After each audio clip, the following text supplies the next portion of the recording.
Bang Sopyan tadi berkali-kali saya dengar ngutip Gus Baha. Ini Gus Baha ini siapa sih, ya kan? Jadi penasaran juga. Tapi sebelum itu, Gus Baha itu pasti dia tokoh NU, ada Gusnya ya, dia anak kiai pastinya. Gus Baha itu siapa coba? Saya ingin tahu ininya. Pertama, beliau putra daripada Kiai Nur Salim. Makanya dia namanya Gus Bahauddin Nur Salim gitu. Nama lengkapnya itu ya? Iya, dia pesantren di Nurukan, pesantren Quran, tahfidz di sana, dan beliau termasuk murid Mbah Maimun Zubair, dan dia sering kutip Mbah Maimun ada sebagai gurunya. Nah, dia di pesantren Al Anwar, dia tidak kemana-mana, nggak banyak pesantren yang dia datangi, tapi hanya Al Anwar saja, dan belajar dengan bapaknya masalah hafalan Quran, dan lalu setelah selesai dia menghafalkan Quran, dia mondok di Al Anwar tersebut gitu. Lengkap sekali ya. Saya tertarik ya, awalnya nggak sengaja dengarkan Gus Baha ini hampir setahun lebih lah, hampir 2 tahun saya dengarkan Gus Baha. Awalnya saya dengarkan Gus Qoyum dulu. Gus Qoyum, setiap saya dengarkan Gus Qoyum pasti ada link juga ke Gus Baha. Sesekali saya dengerin juga nih ada Kiai NU, menarik buat saya. Kata-katanya menarik, kutipan-kutipannya menarik. Gitu. Akhirnya saya coba mantengin tuh, dengerin lebih serius. Itu pun dengerinnya ketika saya sedang safar. Jadi saya selalu, kebiasaan saya itu kalau saya safar saya harus mendengarkan ceramah-ceramah. Karena untuk mengejar ketertinggalan saya selama ini kan ikut kubu sana nih, banyak meninggalkan turos-turos juga yang selama ini yang dipahami oleh Ahlussunnah. Nah, saya mulai membuka diri, saya coba baca-baca itu, dengarkan, dan ternyata ini menarik. Hampir perkataan beliau tuh bil ma'tsur. Bil ma'tsur itu maksudnya tuh punya riwayat semua. Ngutip bukan cuma Quran, hadisnya saja, tapi akwal ulama, kaidah-kaidah usulnya itu keluar semua. Sampai nazoman alfiyah, nazoman imritinya, atau nazoman semuanya tuh dia hafal semua. Bahkan Bukhari Muslim mungkin beliau juga hafal itu ya. Kemudian sampai Fathul Mu'in dan sebagainya, dan dia mengikrarkan bahwa dia alim. Bukan karena kesombongan gitu, tapi karena memang di akhir zaman ini yang serba nggak jelas, banyak ulama-ulama dadakan, ulama-ulama yang maaf ya nggak jelas, bahkan nausorob nggak punya, perangkat-perangkat ilmu alat nggak punya, tapi kemudian dia berfatwa. Dan saya sebagai korban fatwa-fatwa tersebut, ngaji nggak tamat dan sebagainya, itu memang betul apa yang dikatakan Gus Baha ini. Sehingga nggak hanya itu, beliau juga menguasai tentang durusul firaq, tentang aliran-aliran madzhab dan aliran-aliran pemikiran. Maka ketika dia berbicara tentang satu tema tertentu, itu dikupas habis oleh Gus Baha. Dan itu saya, wah ini amazing betul, ini luar biasa nih, ya gitu.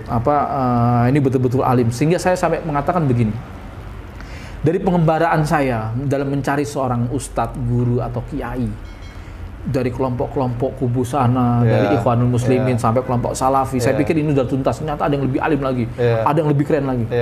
Kayaknya saya harus berlabuh. Pengembaraan saya kayaknya ke beliau lah, ke Gus Baha ini yang saya lihat sangat luar biasa dan bisa kita jadikan panutan, dan ini sangat menginspirasi saya. Gitu. Banyak sekali ungkapan-ungkapan dan kutipan-kutipan dia di antara para ulama.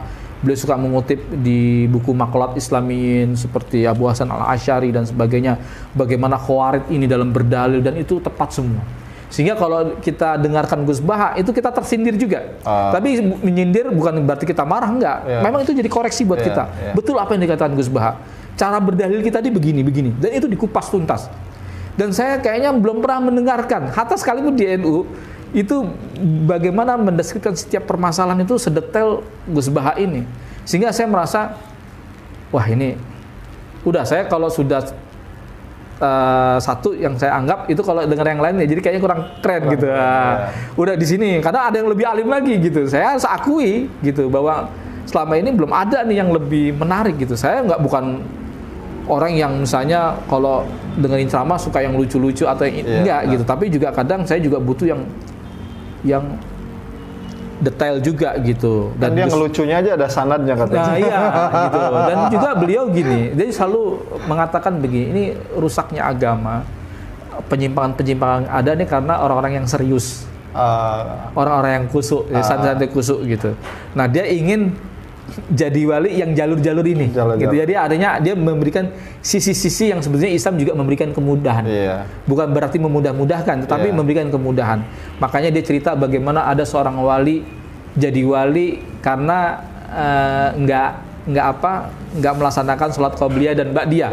Karena fil hadis Arabi, ada Arabi yang katanya dia, ya Rasulullah, saya menanya tentang ini, sholat ini nggak ada tambahnya, ya cukup, nggak ada. Saya akan melaksanakan dan tidak akan mengurangi dan tidak akan menambahkan. Kata Rasulullah, kalau ingin melihat penduduk surga, lihat ya. Jadi begitu mudahnya mendeskripsikan gitu. Dan dia juga menyindir kita begini, bagaimana mungkin, kata Gus Baha, orang yang sudah 80 tahun, 70 tahun kafir, hanya gara-gara satu kalimat saja, yaitu la ilaha illallah, kemudian cuma gara-gara salah matok jatuh kafir dia. Nah ini kan menyindir orang-orang takfir, orang-orang Wahabi takfir ini. Saya Wahabi, saya tambahin takfir ya, bukan karena Wahabi ada juga yang nggak takfir gitu.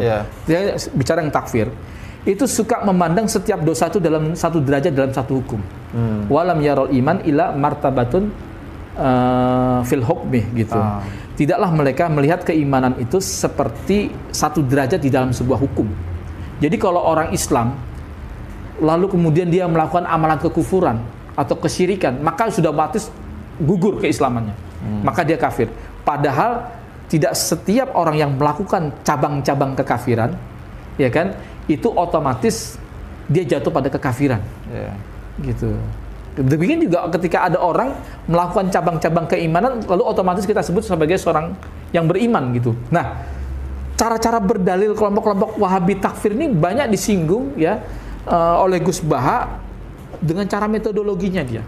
Inilah yang uniknya menurut saya, gitu. Yang sehingga menurut saya beliau ini sekarang nggak cuma digandrungi oleh NU saja, NU bangga. Kita para jihadis juga mulai menyukai. Dan makanya izinkan. Ya mudah-mudahan saya bisa silaturahmi sowan ke beliau. Oh belum ketemu langsung ya? Belum ketemu langsung, tapi jangan dengarkan dulu. Cuma kami sedang mengatur waktu, meminta waktu kepada beliau. Mudah-mudahan beliau mau kita sowani, kita datang, kita sebagai para mantan Wahabi takfir, mantan teroris yang pernah membuat resah gaduh di negara ini, kita kembali, ya kan? Tapi kembali dengan izah, maksudnya dengan kemuliaan, yaitu tetap dengan ilmu. Dan saya percaya dan yakin Gus Baha bisa bukan mengklirkan, ya, bisa memahami kondisi kami ini, kemudian dia bisa memberikan pencerahan-pencerahan kepada kami. Dia sudah membahas tentang jihad belum sih ceramahnya? Sudah ada bahas bagaimana kesalahan para jihadis di dalam memaknai ayat-ayat itu sering disindir oleh beliau, gitu. Karena memang ketika kita karena kita ini terlalu tekstual ya, terlalu nususiin ya, orang-orang yang terpaku kepada teks itu kadang nggak melihat bagaimana makna ini apa sudah nasah, mansuh, atau muqayyad, atau mutlak, atau mujmal, atau apa, kan ada disiplin ilmu Quran. Nah kita tidak melewati tahapan-tahapan seperti itu, sehingga memaknai ayat secara literal. Hingga akhirnya kita jadi apa adanya, menyesatkan akhirnya. Gitu. Bukan berarti kita tidak ta'zimun nusus gitu, tapi harus dilihat dulu konteksnya. Betul. Gitu. Sehingga kita butuh ulama-ulama seperti Gus Baha yang menjelaskan secara detail. Gitu. Saya sangat luar biasa ini. Itu yang jihadisnya kelompok mana, Ustaz? Ya, kalau untuk kelompok jihad nggak mungkin mereka ini ya, karena mereka sudah tidak ada kelompok-kelompok jihad yang mulai membuka diri, yang kemudian tapi mereka tetap mencintai Islam, ingin belajar Islam. Yang benar tuh yang mana sih? Karena hasil eksperimen mereka ini gagal, ceritanya gitu, masuk penjara. Terus lantas kita Islam yang kudu seperti apa gitu, sampai kemudian muncul Gus Baha. Jadi teman-teman ini menemukan, oh ini ternyata yang menjelaskan seperti ini nih. Jadi kita ini kehausan, ketemu akhirnya. Ya Allah takdirkan kita ketemu seperti Gus Baha. Dan beberapa saya tawarkan, saya suka share ceramahnya Gus Baha itu di grup-grup jihadis. Mereka suka. Wah ini wajen oke. Makanya kemudian artinya masuk yang nggak ditolak langsung. Iya. Nah kemudian kayak ada kasus-kasus, maaf ya, politikus NU yang agak-agak manuver tersebut, agak pragmatis. Mereka nggak lagi lihat itu. coba dulu lihat Gus Baha dulu pendapatnya. Gus Baha pasti nggak begitu. Wah, jadi gitu ya. Ini Gus Baha ini jadikan standar. Jadi standar ya. Nah, ini kan berarti sudah ada objektivitas dalam melihat sebuah persoalan. Betul. Ketika ada yang manuver-manuver yang rodok-rodok ngeselin bagi sebagian kubu sana, mereka nggak lantas melihat itu bagian daripada NU itu sendiri. Iya. Tapi mereka lihat Gus Baha dulu. Gus Baha aja begini gitu. Akhirnya ini perkembangan yang luar biasa. Mudah-mudahan lancar Bang ya. Amin, insya Allah. Dan ini Murad ini emang wali. Ini khusus atau bisa ini gak sih di iniin temuannya nanti? Saya rasa nggak juga ya, karena kan di Gus Baha juga ada santri-santri dalamnya dan sebagainya. Saya juga mereka akan pasti mengabadikan momentum dan sebagainya.